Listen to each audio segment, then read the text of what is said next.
Hello, hello. Good morning, everybody. Thank you so much to those that are here present and also those that are following us online. It's such a pleasure to be really celebrating already the second week of COP30 and really focus on a subject that affects all of us. So today we're going to get to hear from five leading organizations that are working really hard to ensure that in the next coming years we can ensure access to affordable, nutritious, and sustainable food.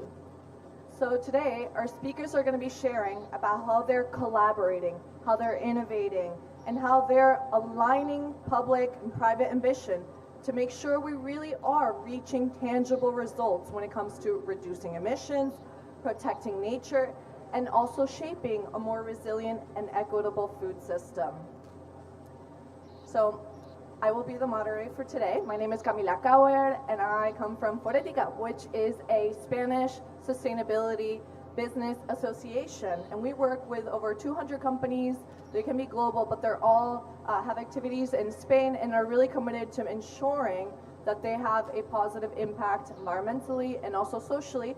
But also, I lead an initiative where over 27 organizations come together throughout the year and they exchange best practices, knowledge, the challenges that they're facing, and maybe they even partner up. And I think that's really an important example of how important it is for all of us to come together when it comes to that COP, to share where we're at, where we want to get to, and exchange the knowledge and partner up.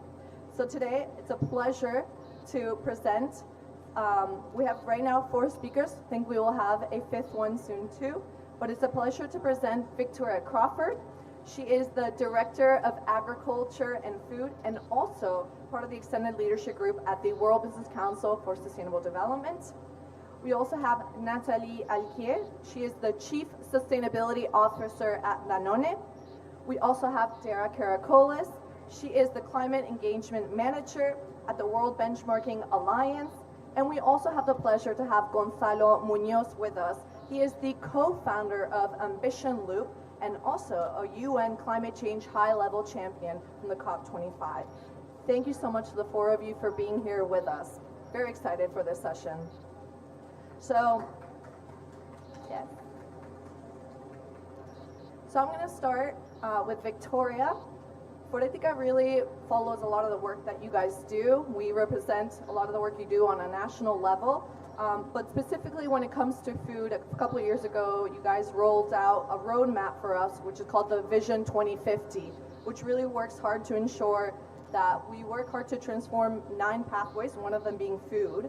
And in this area, it's about really promoting a sector that gives access for people to nutritious and affordable food, that we really protect nature, ensure the food that we produce is sustainable, and also to create value chains that are really going to be prosperous.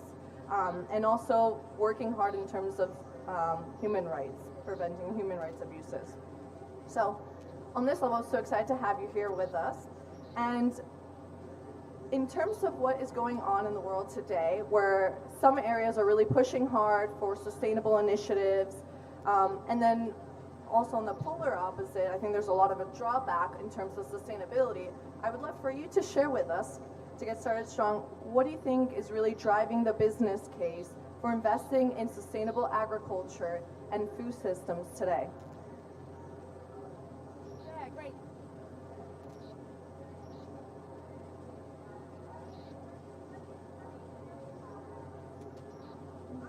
Yeah, like that. Excellent. So thank you very much for having me today, and it's a real pleasure to work together on this session and more broadly with Foretica and WBCSD's global network partners, more broadly driving business action on sustainability in countries across the world. Very, very complementary to the role that WBCSD plays at a global level. And as you say, we're working towards this shared Vision 2050, where 9 billion people can live well within planetary boundaries by 2050, with food systems being one of the key pathways within that. So on the question on what is driving business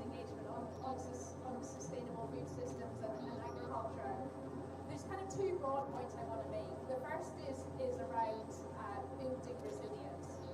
So last year there were 58 natural disasters that had an economic cost of more than $1 billion.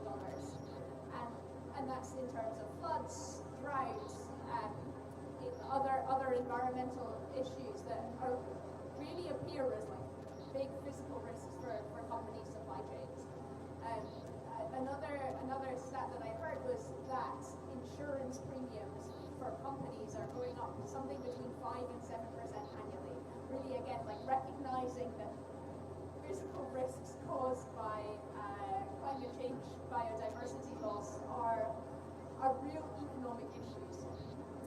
So for companies investing in building more resilient supply chains as a way to manage risk, to manage supply chain shocks, but also to be more prepared for regulatory changes.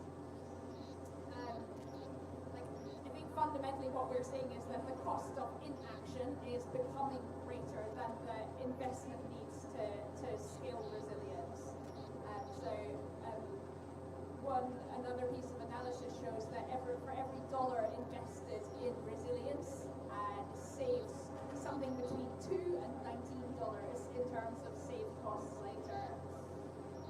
The overall point here really is that this is a business imperative, and investing in regenerative agriculture and sustainable food systems is a way to mitigate risks and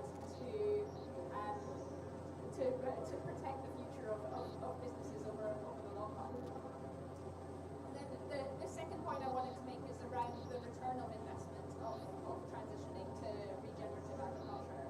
So an analysis that we did as part of the OP2B coalition looked at the investments that farmers are making, surveying farmers in the US specifically into regenerative agriculture. And what it showed was that over a 3 to 5 year period, with increases in soil health as they transition to regenerative agriculture, yields increased and incomes went up. So there's certainly a gap in this transition period where we really need to focus our efforts, but over the long run, we would expect improving soil health and building the resilience of our food systems to have a strong economic case and return on investment. Thank you so much, Victoria. Definitely very aligned with what you shared. We, from Foretica, I think about a month ago, or maybe 3 weeks ago, we published a guide in terms of developing climate transition plans, and we used one of those stats from CDP that said for every dollar you invest, I think it even reaches to around $20, right? For every dollar you invest, that's how much you're preventing a potential cost in the long term.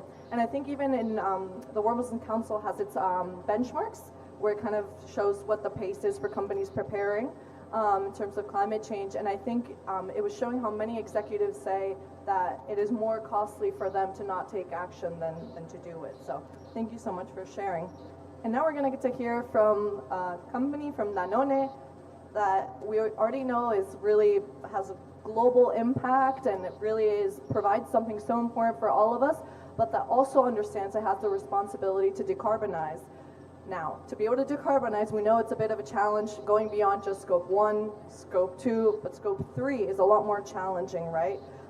So we would love to hear from you if you could tell us, how is Danone tackling to decarbonize across its entire supply chain? So, yes, it works. Okay. So, first of all, thank you for giving me the occasion, the opportunity to talk about that. So, first of all, we do consider that our responsibility is really the full scope. So, for sure, we are progressing very fast on the Scope 1 and 2, we were decarbonizing more than 40% already in a few years. And we are planning to cut emissions in this scope very fast. But of course, the big challenge is to address the Scope 3, which in fact is more than 90% of the entire footprint. So of course, we cannot be responsible if we do not address the Scope 3. And so for that, we were setting objectives. So first of all, objectives of carbon reduction, which is aligned with SBTI, so minus 30% by 2030. We are pretty much on our way. And for that, of course, we need to partner with our suppliers. And the first and foremost is the farmers themselves, because the majority of our footprint is in dairy, fresh milk collection. And here we have a direct contact either with farms themselves or cooperatives of the farmers. And we have big teams that are on the field and they can operate and work together with them. So for that, we have developed a set of,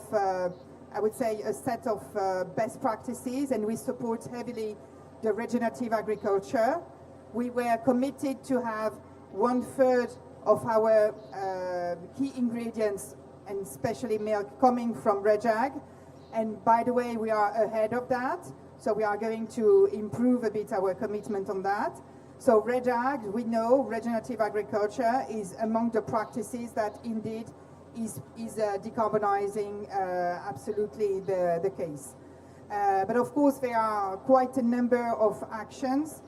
What is important is we need to measure. For that, we really use tools, like for farms, we have Cool Farm tools. We report on that, and of course, then we ask other suppliers to bring information to us about that, and also to commit themselves on the pathway to reduction of carbon. And so in that, we use our power, our global position, to really inspire also key suppliers to move along with us. And by the way, we are aiming at 1/3 of the global procurement covered by contracts with carbon elements in it. And this is very much on the way. And then, of course, we see that this is a collective effort. Beyond what we can inspire by ourselves, we absolutely need to align with other professionals. So that's why we are putting a lot of effort behind, coalitions. So one is WBCSD, absolutely, which is represented, OP2B, which is part of that, but also, it can be at the dairy sector level, and it can be in different places regarding water, for instance, and so on and so forth. So collective action at the center. And what we want is to align with international world-class standards, so that we know that we measure against the right things and we promote the right practices all across. Great. Thank you so much for... Hello? Thank you so much for sharing. I think you've shown there are a lot of things we can do. Even though maybe it's not in our direct control, we can really partner up with our providers, with those that are really working on the ground to set a commitment together, to work with them to measure the progress. And I think even from the beginning you said about when we, design those contracts, make sure there is that commitment that is written, that we're going to try to make that progress. So thank you so much. And before I continue to the next question, I do want to welcome Secretary Karen Ross. Thank you so much for joining us. She is the California Secretary of Food and Agriculture. It's such a pleasure to have you here.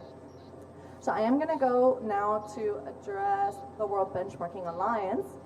Dara, we also follow a lot of the work that you do. It's really helpful. We talk a lot about measurement to understand where we are at, and the World Benchmarking Alliance does a lot of that work. It really follows hundreds and thousands of companies that are leading globally in terms of business success, but you really measure in terms of what are they really doing with their social influence? What are they doing in terms of how they're impacting nature?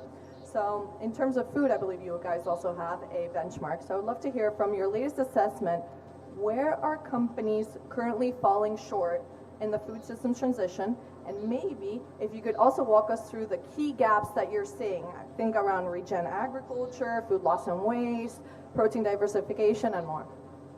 Yeah, thank you. Hello. Thank you, Camilla, and I'm just really happy to be on a panel that is so collaborative, because we've worked with many Ambition Loop, WBCSD, and Forética often on these topics, so it's really great to see this kind of panel. For those of you that don't know the World Benchmarking Alliance, we are a global nonprofit that assesses companies on their sustainability, impact on nature, human rights, and we assess 2,000 of the world's largest companies that have both a positive and negative impact on our future. And specifically, we have the Food and Agriculture Benchmark, which looks at 350 companies on various indicators such as food loss and waste, nutrition, and regenerative agriculture. So I'll go into some of the gaps of that, but just to set the scene, we've benchmarked the food and agriculture companies. This year will be for the third time. So since 2021, we've had 3 iterations. And the results will actually be coming out in January, so we'll have fresh insights, and I'm hoping to give you a little bit of a taste of some of the gaps, but also some of the success stories and leading practices. Victoria shared some of the kind of key points and stats about what is the kind of cost of inaction, and I just want to talk to a few more points. I think we all know the statistic about the GHG emissions of food and agriculture, but I think one of the other points from the Eat Lancet report is around that food systems are responsible for transgressing 5 out of 9 planetary boundaries, and additionally, there's been more and more talk and link towards between climate change, biodiversity loss, and human health and nutrition. And I think as we see that they're more and more linked together, we know that global food systems generate a lot of value, estimated 10 trillion of annual value, but there's also they also incur 15 trillion of costs on human health, society, and environment. So we're talking about huge costs to people and planet. So it's really key that we address this, and business has a huge role to play in that. So when I talk to some of the gaps, I want to just start overarching, and then I will go into a little bit more specifically some of the key indicators we look at. In terms of more generally, we do see that there is significant action across the food industry. So it's not to say it's all negative, but I want to highlight that there are specific subsectors that are lagging behind, specifically within livestock producers, commodity traders and producers, and restaurant chains. This continues to be a lag, and we've seen that over the iterations that we've done. And there are leading examples of long-term strategy, but there is not in these subsectors. So I think this is an area where we can focus in on. Additionally, there is still a large gap in how companies are addressing environmental issues specifically. So the link with climate change. I'll highlight a couple of examples of where we're really lagging, specifically around commitments to reduce water consumption. We know that water is a precious resource, especially fresh water, and this is something that companies are not at all committing to, and we see this as a big barrier if we're going to be able to reduce the consumption. Additionally, more generally, when we talk to pollution, there is a real lack of transparency on how companies are using chemicals, and this is, if we cannot be disclosed and be transparent, then we're not going to be able to reduce this. And then when it comes to targets around protecting ecosystems, regeneration, deforestation is a huge issue that is not being at all set targets for, and if we're not going to set targets, we're not going to be able to get there. And then around food loss and waste, this is a huge issue, and one of the kind of first baseline indicators that we look for is, are companies measuring their food loss and waste? And we find that there's very, very little companies that actually measure how much food loss and waste is happening in their production. And if we can't measure this operations and supply chain, we see a really big issue in that, into being able to actually decrease loss and waste. Around soil health, this is a key area that there is very lack of data on if companies are working on this. And so this still remains a key concern for us in our benchmark. We see that there's very little reporting on soil health and on regenerative agriculture techniques. So this sounds very negative, but I think in the next section we'll talk more about some leading practices, but I think there's still quite a few gaps that we can focus in on. Thank you so much, Dara. I mean, I think it really helps to understand where we're at so that we can improve. So you guys really help us to give us that transparency that maybe we're missing. In terms of food loss and waste we were mentioning, I know Europe always tries to be a step ahead, and I believe that maybe a few months ago they approved a directive that is going to require companies to really have a plan to reduce their food loss, and I hope that's going to set an example really at the global level. And in terms of really having a commitment and collaboration, this really goes on great for now to hear from Gonzalo from Ambition Loop, Commitment is the first step to everything, right? Companies, organizations really need to commit. And I know that from your work, really as a UN climate champion and from Ambition Loop, what you really try to do is from the top level, right, make sure to work down with non-state actors like farmers groups and indigenous peoples organizations and other really important non-state actors to make sure that you deliver transformative change on the ground and specifically in this case in global agriculture and food systems. So, would love if you could tell us a bit more, give us a context, give us explanation of Ambition Loop, why was it created, and also what is the long-term vision for this organization? Thanks so much. Hello, hello, hello, hello, hello. Hello, hello, hello. No, no, no, no. Blah blah blah blah. Never mind. Okay, thank you, Dara. So, thank you so much, Cami. Please let me refer to something that might be not as important for some people, but at least for me and some probably for all of you should. It's really great to be in such an unbalanced panel, gender-wise. No, honestly, and of course it's funny at this point, but it wasn't funny when it was the opposite, right? Sure, and for so long, like even including the female would be only the moderator. So let's be aware of that. And this is something that we have to not only recognize, celebrate, but also promote as at least not accept any mano anymore, right? So thanks for the organizer for setting such a brilliant panel in terms of the disparity of gender. And let me complement Dara's realistic opinion to some more positive one, because there's, of course, everything that you said is true. That's the base that should wake up, but at the same time, we need to be mobilized by the tragedy that we're living, but also behind many positive movements and waves of action that are already happening. I had the privilege of being invited as a high-level champion back in 2019 to work on COP25, and I'm a farmer. My life has been related to food and agriculture all my whole life. I'm still farming, and I was really surprised how lack of presence we had at that time of a sector that for me was so evidently needed. COP was mostly all about reducing and avoiding emissions. Yes, of course we have to do that, but there's an element called photosynthesis, and you need to enhance that. And of course, at that point, most of the narrative around food and ag was, this is a sector that's emitting so much through the methane, through food waste and loss, of course, cattle and rice, but also through fertilizers. All the narrative was about, this is a sector that is creating the problem and mostly complementing the, and again, 80% of our food comes from smallholder farmers and they're being affected by climate change. And I was like, where is the solution for this? Well, we started working since COP25 on promoting food and ag as a potential solutions provider. At COP26, we promoted the zero deforestation commodities, and that went really well. Then the Sharm el-Sheikh adaptation agenda brought more the capacity of smallholder farmers to provide solutions, and then we got to Dubai. COP28 was a major milestone.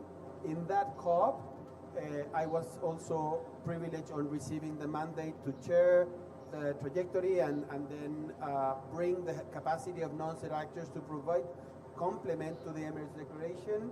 We had that declaration as a big milestone from political side, but then we design a call to action, bringing the capacity and the energy of non-state actors to not only fulfill the Emirates Declaration, but also the Paris Agreement. Let me tell you where we are today. Today, in the Food Day, the call to action and the work at Dubai was defined Dubai to Belém. So it was a 2-year plan to mobilize non-state actors, working with many of you here, so from World Business Council, Danone was signatory, the Global Benchmarking Alliance. I'm sure the governor of California, if not a signatory, will make them sign today. But as a nation, many initiatives in Spain. So what we did is we're landing that today, And it's important, therefore, to celebrate the commitment, determination, and collaboration that this food system call to action and the advisory board committee did, recognizing all that we have built together along the way. So what we have achieved, over 330 organizations from all regions of the world endorsed that call to action, supporting, of course, the Emirates Declaration and saying, yes, we are not only we're in the front line of the climate crisis, but we're here to support with our solutions. And we want countries to enhance their NDCs, positioning food system inside their NDCs. That those organizations are farmers organizations representing 1.2 billion farmers around the world. That includes subnational governments representing 2.2 billion residents, businesses along the agri-food value chain with around $1 trillion in revenue, and 150 civil society and philanthropic organizations, with 1/3 of them headquartered in emerging and developing countries, operating in all regions of the world. That is part of what this call to action developed in 2 years, showcasing to the leaders of the world the negotiations that, yes, food systems and agriculture system transformation need to remain as part of the solution. So this strong, broad-based support has elevated food systems into global climate discussions. We now have not only the elements, the Coronivia and the Sharm el-Sheikh elements in the discussion, but if you analyze the 6 axes of the new action agenda for this COP and the future COPs, the third one of them is food and agriculture system transformation. Those 4 words mean so much for this community, means so much for communities outside of the climate discussion, and should mean a lot for the climate discussion moving ahead. It is a testimony to our continued collective efforts that the key messages we co-developed have been integrated into many initiatives and efforts. Importantly, they shape the COP30 action agenda as one of the 6 presidency priorities. We have also have a holistic set of 16 plans to accelerate solutions across this Axis 3. You will see during today and tomorrow some of them being very much present in different discussions, and we are already working with the potential COP31 presidencies. We're in the middle of the discussion there, but also COP32 in Ethiopia and potentially COP33 in India. So this 2-year journey represents a real implementation progress, moving from advocacy to concrete solutions and integrated action. So as planned, we consider this is the right moment to sunset the food system call to action and the advisory committee, and to move our focus and attention to taking forward the work and solutions being carried forward under the broader action agenda. So the call to action website, you can see, you can watch it, will remain alive, with a note indicating that the initiative is now integrated into the action agenda formally from the process, connected to the delegations and the negotiations, continuing to support food system transformation for people, nature, and climate. Post COP30, we will upload what comes, and as I said, we're coordinating with the next incoming presidency to be determined in order to have a next 2-year or 3-year cycle toward COP33, where all of us will be invited, and we hope to work with you very strongly. Thank you so much. Thank you so much, Gonzalo, to share with us a positive narrative too of what collaboration can really produce. How we also need a coordinated effort, right? We don't just come to COP, share the challenges, but once we move on from COP, we have to go back to our countries and how do we work on a collaborative effort? So these types of actions are super important. So thank you so much, Gonzalo. And now it's a pleasure to address Secretary Ross. It's very exciting to have you here. I think we're all excited. I think before COP, we were all wondering, is the U.S. going to have some representation at COP or not? So thank you so much for showing us. California is always leading the way when it comes to sustainability. So have to ask, despite all the political kind of pushback, really, where the country's not really prioritizing environment or maybe social initiatives, we'd love to hear from you. Why is California investing in a more sustainable food system? Because we have to, it's an imperative, morally, economically, and environmentally. It's such an honor to be here to share this panel. I'm learning so much from all the panelists that I've participated with, and I'm especially excited about this one, so thank you for organizing it. In California, we have a beautiful, very large state. We have 40 million residents, so we're the most urbanized and the highest populated state. We're the #1 agricultural state by far over all of the other states in our production, which is really about our #1 ag value commodity is from the dairy sector, so they're very important to us. But they're also part of our circular economy with all of the food waste that can be turned into feed for that, but also how they've leaned into one of our mandates that I'm going to talk about. But other things that we have to protect is our very long and gorgeous coastline and sea level rise. We have to protect our beautiful mountains and all the bioregions that we have as a biodiversity hotspot, and one of the few Mediterranean climates that can grow the specialty crops that we do. We're the largest shipper of tree nuts and fruits and vegetables across the United States, and some of that goes into the world. So we have a lot to protect, which means we also have a big responsibility. So starting in a very bipartisan way, we established our cap and trade program when Arnold Schwarzenegger was governor on a bipartisan vote. And it's very important to recognize the debate that went on with that and why that was set up the way that it was. It was about putting caps on the highest emitters, which were the heavy industry, the energy sector, and it even swept in some of our largest food processors, and especially those food processors that are year-round food processors, which makes a difference on the capital investment that they have available to invest in the new technologies. They're able to go to the carbon market, which we share with Quebec, and buy those credits, and the funding, the tens of billions of dollars that have been generated, have been reinvested in our transition to a carbon neutral economy by the year 2045. And thus far, we're on track to reach that.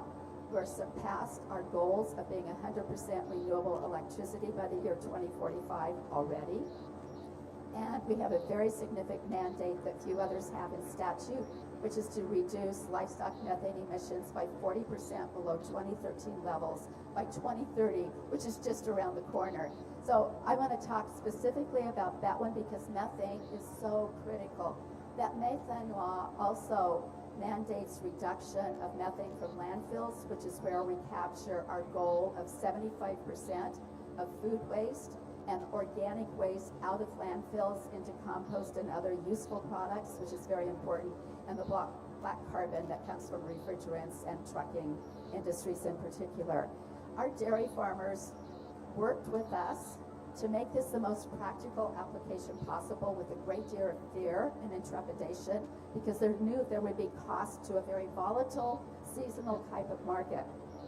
So the commitment from the state was to use some of those cap and trade dollars for an incentive program to have them on a voluntary basis lean into this. Dairy digesters, because of the dairy systems that we have, many are large scale, but we also have many small ones, is all about capturing that methane and biodigesters being able to turn that into renewable electricity, whether not just electricity, but energy generally, renewable natural gas, which can be a transportation fuel in our transition to electrifying heavy duty equipment, but also hydrogen. We have our first dairy that's now going fuel cell to hydrogen, charging city buses for the city of Fresno. And the low carbon fuel standard that has been established by the Air Board has been very instrumental for all of the economics working on this. So we have over 200 projects on the ground doing dairy digesters, and we also have alternative manure management projects, almost 200 of those in the ground. So together we've invested almost $500 million in incentive grants, and we have made huge progress on the manure management side of that. Enteric fermentation is the outstanding issue for all of us to deal with. It's a combination of feed additives, it could be vaccines, definitely genetics will play a part of this, and even better understanding the rations that we're feeding and how we can tinker with those to make improvements. So we do a State of the Science summit every year that's grown in global participation for all of us to think together on how to solve that problem. Methane, hugely, hugely important to us. I'm looking forward to talking about healthy soils and our on-farm water use initiative. but I do want to call out for us, there's several gaps. Being able to share and harmonize how we monitor and verify and measure in a cost-effective way, and have it be more standardized so it doesn't become this part of the food chain's doing it this way, but our disjointed food chain does it this way. This is really critically important to us. So I would say that's a huge gap for all of us to work on in addition to the financing. The other one to think about is the middle mile, which we learned during COVID. We have a food system that is delivering the way it was meant to, highly efficient, just in time, gathering up a lot for the United States to meet affordable food. It was not working real well during the supply chain issues and the disruptions in COVID. That middle mile needs more investment so that we can have more resilient food systems locally, which will also put us in a better position for the global food gaps that we're trying to achieve. Thank you for having me here. I really appreciate it, and I'm so sorry I was late. Thank you so much, Secretary Ross. I'm impressed. First of all, you saying we have to act. There's no other option, and I think that's something that I wish we would all understand in terms of it's not really a debate, we have to. And those that take action earlier will find kind of the fruit of the business case if they take action. Also super impressed that California is committed to be carbon neutral by 2045. I think no other organization has the excuse now to set a later date if you guys can do it in the current geopolitical climate that you have in your nation. And I love also the example of incentives. I think it's so important. It's really important for companies, organizations to set commitments, but for that to really trickle down, there needs to be some type of incentive for these organizations where kind of every day is important for them. So to really be able to push them and motivate them in the long term. So thank you so much for sharing. I'm going to go back to Victoria now from the World Business Council. You were sharing more about that business case too, of why it's so important to be taking action and preventing potential costs. So understand that there is a strong business case out there, the data is out there. Could you tell us what is then needed to really scale investment further in this agriculture and food systems, and how can businesses really across the value chain work together, and maybe even with governments?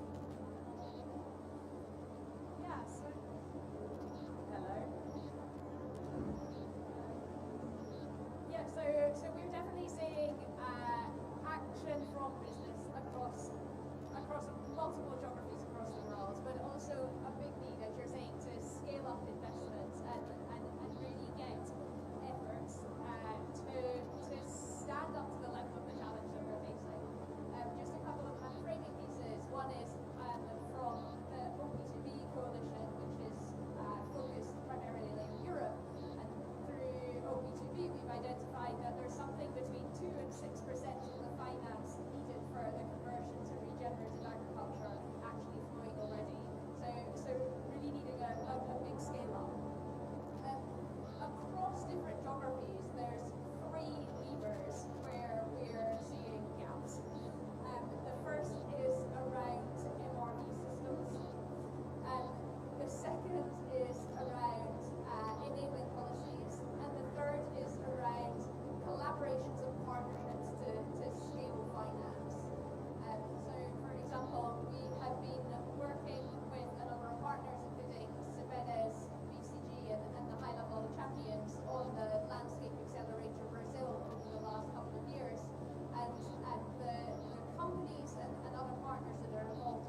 Thank you so much, Victoria. I think once we all leave, we need to look more into the work that you guys have done with MRV in terms of when it comes to metrics. I think is so important.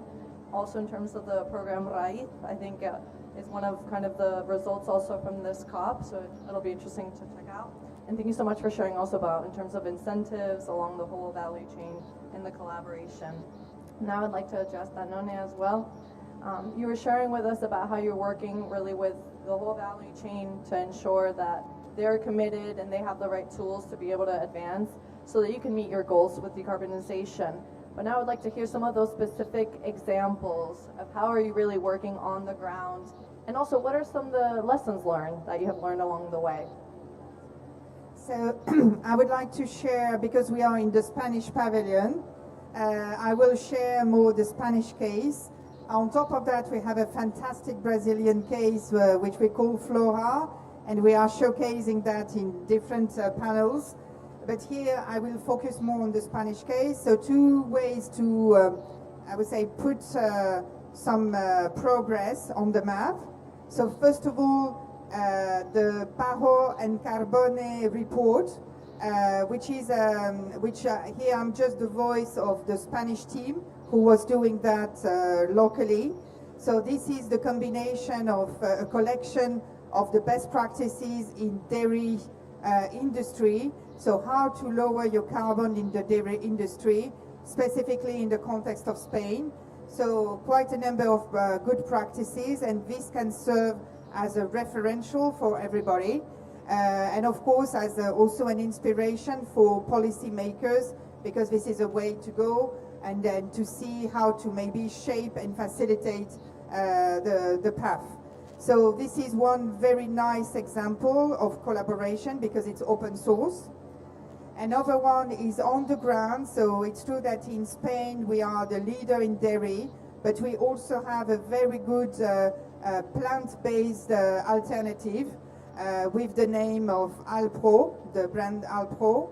And we are sourcing a lot of oat from Spain, and we managed to have a specific program, we call it Navarro, so where we have 80 farmers focused on oats, transitioning to regenerative agriculture practices. And here, this is where we collaborate and support the progress, specifically in a region where we can share a few, I would say, a few common good practice again, and inspired to be the off-taker that will be along them, on that. So for that, exactly because of the reason you were explaining, there is a moment where we need financing for them. So, and this we were able to collaborate. So first of all, we have a Danone Ecosystem Fund, which is a kind of impact fund exactly for that type of purpose. And we combine that in a blended finance mode with some local funding of some subsidies, and all together that allows the farmer to go through the curve of transitioning, and then hopefully in the end have a better situation. Of course, better water management, better soil, and everything which goes along. So this is a very specific case in Spain. We are very proud of what is happening in Spain, which is, I think, one of the benchmarks we have in the world, together again with Brazil, because we have a fantastic dairy farming case also in Brazil. Great. Thank you so much, Natalie, for sharing. I will tell you from Spain, we're big fans of Alpro, so thank you for sharing the work you do there. Also, I think it's really important what you show about the collaboration also from the government and the subsidies, and how important that is to really that incentive and that push, right, so that they can move forward. Thank you so much. And now, still looking more into the private sector as well, Dara, I'm going to address you. I would like for you to share, you've already told us a few of those gaps that you've identified through your latest benchmark.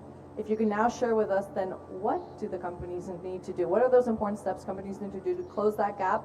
And maybe if you could also share with us some of those leading examples. I promise I'll be positive now, okay? Yes, this is the future, so we need to be optimistic. So I first before I get into leading practices, I first want to highlight kind of the next step. So At WBA, we do a lot of work on transition planning and transitioning, and that's the future. So developing and implementing transition plans is super crucial no matter what sector you're in. It's something that every company, no matter size, geographical area, will need to do, and it's something that is going to be important for their future business.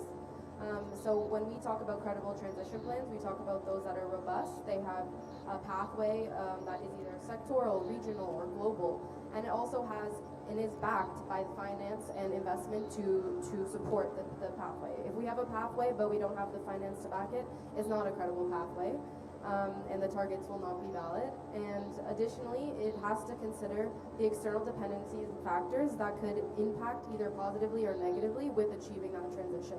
So with a group of 90 experts, we have a collective called Assessing Transition Plan Collective, and we've developed a framework that looks at the kind of in granularity, what is a credible transition plan? And with that, and with the expertise of many, many other people, we've come up with a methodology called ACT Core, and the ACT initiative is supported by WBA, but also the French Ecological Agency. And we will be assessing 2,000 companies on their transition plans as of January, and that will really show us where are companies in the transition, and hopefully will trigger more and more to be going along the journey, and followers will become leaders, and laggards will become leaders hopefully as well. And I also want to talk to the fact that transition planning, yes, it's about mitigation and going towards a low carbon future, but it also needs to take into consideration the impact on nature and people. We can't have a transition that is not just, and we need a transition that brings along workers and the communities that are impacted by these organizations. So for us, transition planning is the new development strategy, it's the future, it's an economic benefit, so companies really need to be taking that on.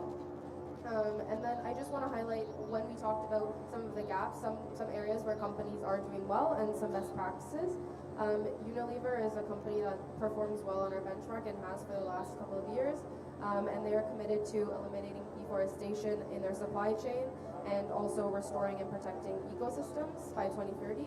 And to back that, they also have the plan to implement regenerative agriculture in 1 million hectares of land. So again, they have the target, but they also have kind of the action to do that. Nomad Food is a leader in measuring and reporting food loss and waste. I remember in my gaps, I said that reporting and measuring is something that's very crucial to be able to actually reduce food loss and waste. So they're a really strong example of having that target that is also being tracked. Sainsbury and Tesco is, when we talked about the alternative protein, they also have targets to increase their portfolio of plant-based or alternative proteins. So that's really something that's really crucial, and I know a lot of companies are working on. And I do want to highlight Danone because you are a leader and also perform very well on our benchmark. But I wanted to highlight your targets on nutrition because I think it's a topic that is not always highlighted in climate conferences and fora, but it's very crucial, and you are one of the leading organizations have most ambitious targets in increasing the proportion of healthy products within your portfolio, so we really applaud that. And lastly, a Spanish company, I think they also had some on the panel yesterday around nature, Nueva Pescanova, sorry. They are committed to sourcing 100% sustainable raw materials by 2030. So again, another example of a company that's leading. And I think what we want to do the most is highlight when companies are leading so that others can transition as well. And lastly, I want to talk outside of companies, because I've talked a lot about the private sector, but I think we also need to have a collective effort as us that are assessing, those that collect data and standards. We need to come up with a lot of clarity on what is our expectation for business. This is something that will help them transform. And additionally, government, investors, to also make credible transition planning the norm and not the expectation. It should not be a tick box exercise, but something that is beneficial for them as a company. So it's a collective effort, and that's why I'm really happy this panel has a little bit of everybody to drive this forward. Okay, thank you so much, Dara, for sharing. Thank you for sharing some examples. I think that it serves a lot to be able to show how are companies leading, what are they doing, right? Seeing those real examples. You also talked a lot about the transition plans, and I wanted to highlight that. That's something Forética really was working on. We have a cluster called the Cluster for Climate Change, where 70 companies from diverse sectors get together to exchange best practice and knowledge. And this last year, we really focused on understanding what is a climate transition plan. I think there's not really a set definition, but I think a lot of leading organizations have been working on it, have been doing publications. You guys have been doing that, and you guys have been such a support, because in this past year, I know one of your colleagues, Romain, he was in one of our private meetings where these companies got together, and he shared kind of what was that criteria to ensure these transition plans are really robust and credible. And so I do invite you guys also to check out, we do have it on our website, Forética, we have this publication.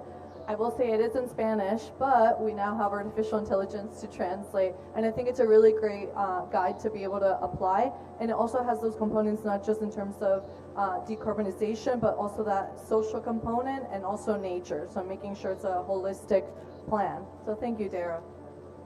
And now I'd like to address Gonzalo. You shared a lot about how Ambition Loop has been ensuring there has been change at COP and moving forward. So I would love for you to share with us, so far, how has Ambition Loop really been contributing to advancing the implementation of the actions and principles of the Agriculture and Food Systems Call to Action, which was launched at COP28? Sure. The element that we are also working on, besides leading this call to action and the whole of the there you are. The whole of the food and agriculture system transformation is we're working with the other Rio conventions and even with the plastic negotiation, because we understand that it's not. I mean, we understand, and even like the UN Water Conference. This is a topic that is an excellent case of a topic that is absolutely transversal to every major environmental discussion. So when it comes to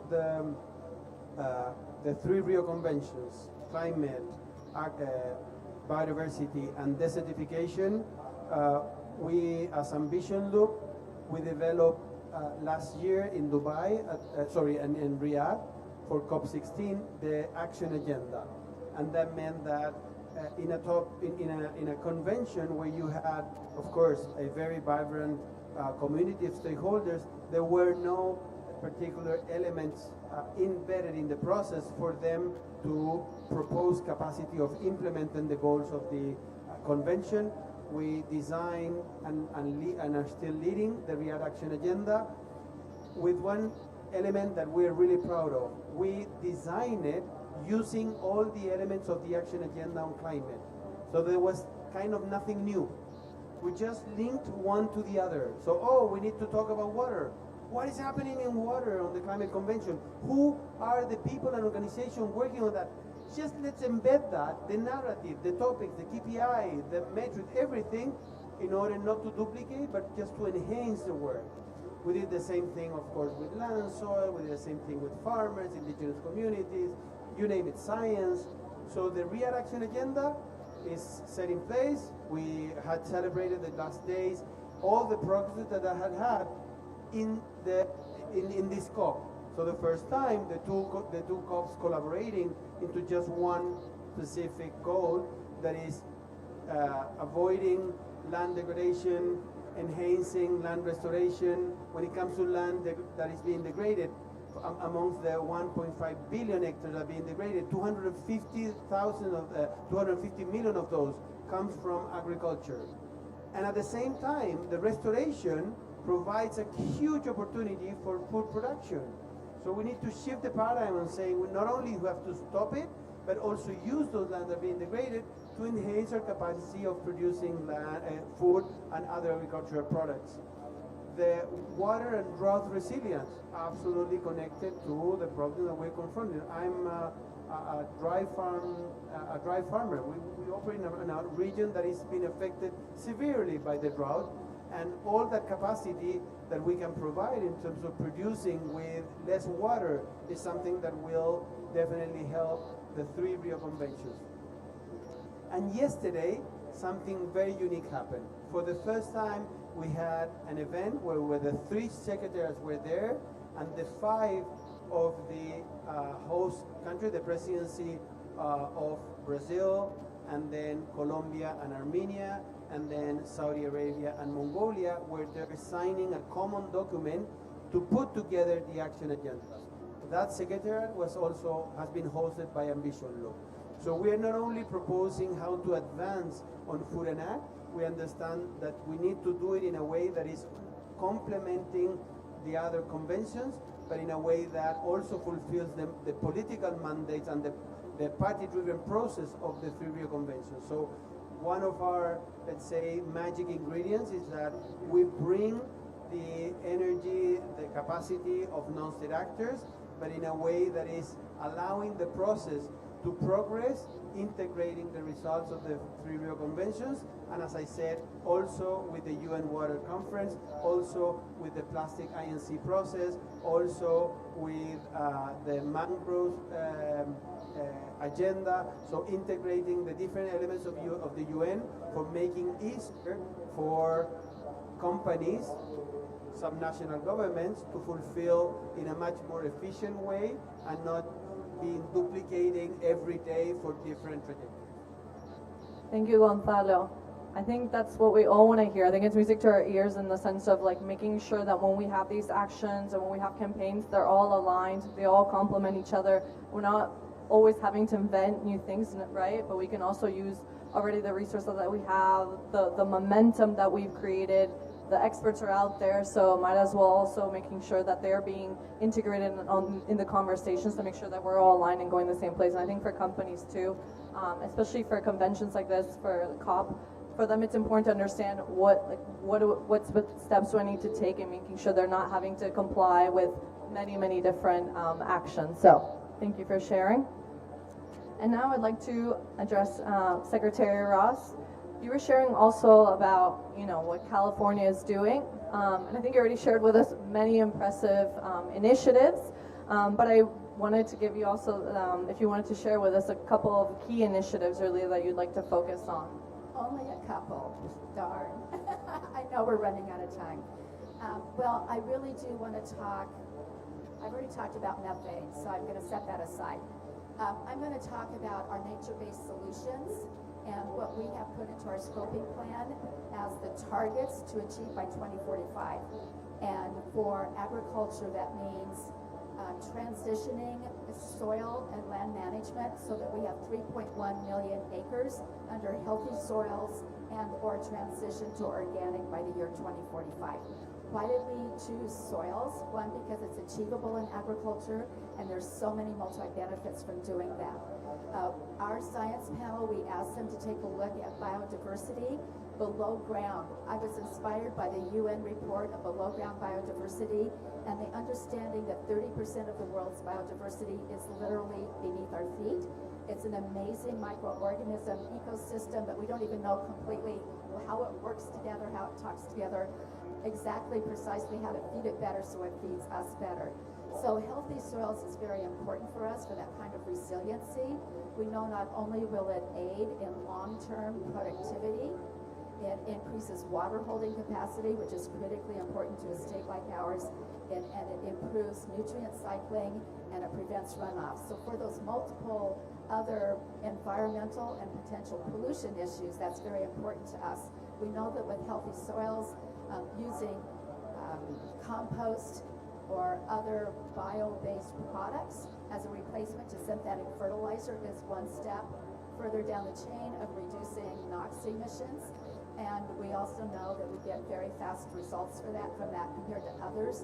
Cover cropping for us is vitally important, getting deeper roots into that ground, sequestering carbon, really improving the sequestration opportunities for that, and pollinator health.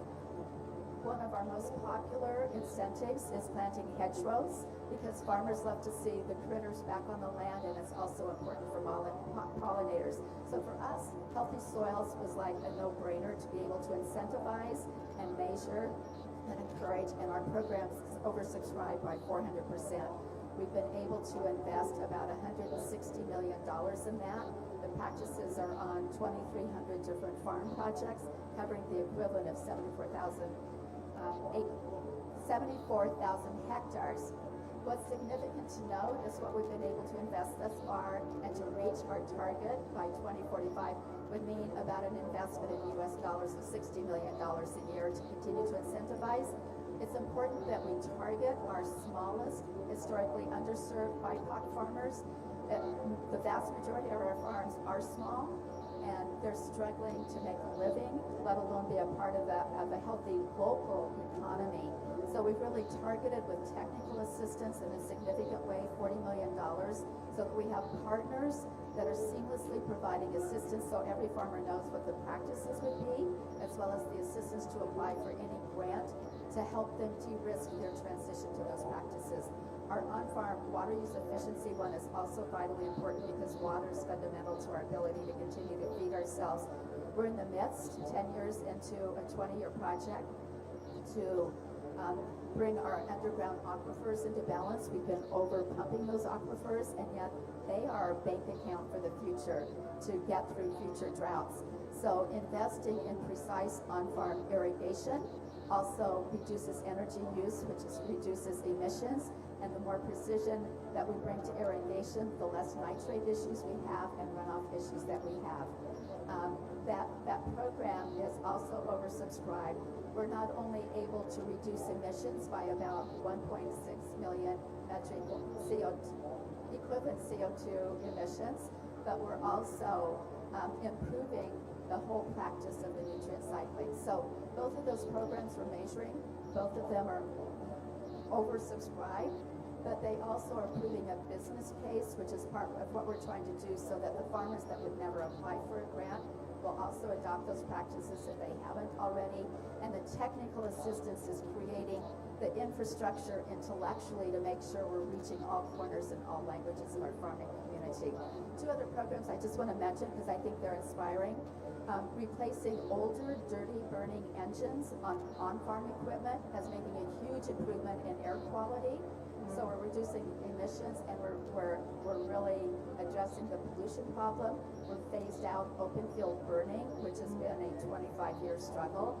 And our food processing incentive program has already proven the return on investment for energy and water savings. So I just wanted to mention those as ways that we could work together and perhaps scale up because we're proving the business case of what those mean for return on investment. Thank you. Thank you so much, Secretary Ross. Thank you. Clearly, there's many examples of how California is working hard to ensure a more sustainable food sector in the state. Two things that I thought were really interesting is, first off, a lot of these solutions that you mentioned are also very practical, and I think it's great because it can be very scalable, and I think this is what these meetings are for, right? So we can learn from each other, we can bring it back home, so thank you for sharing that. And also really important, I think it's so important to hear what bigger influential companies can do and how they're collaborating, but also that California is working really hard with those small farmers, which is so important because they really are what makes up the grand majority of the agriculture in the world. So thank you so much for sharing. Thank you to the rest as well. I think it's been super interesting to hear many examples of what you're doing, what you have been doing, and can't wait to hear more about what you'll do in the future. And thank you for everyone that attended today. I really appreciate it. Hope you found it very interesting. And thank you all.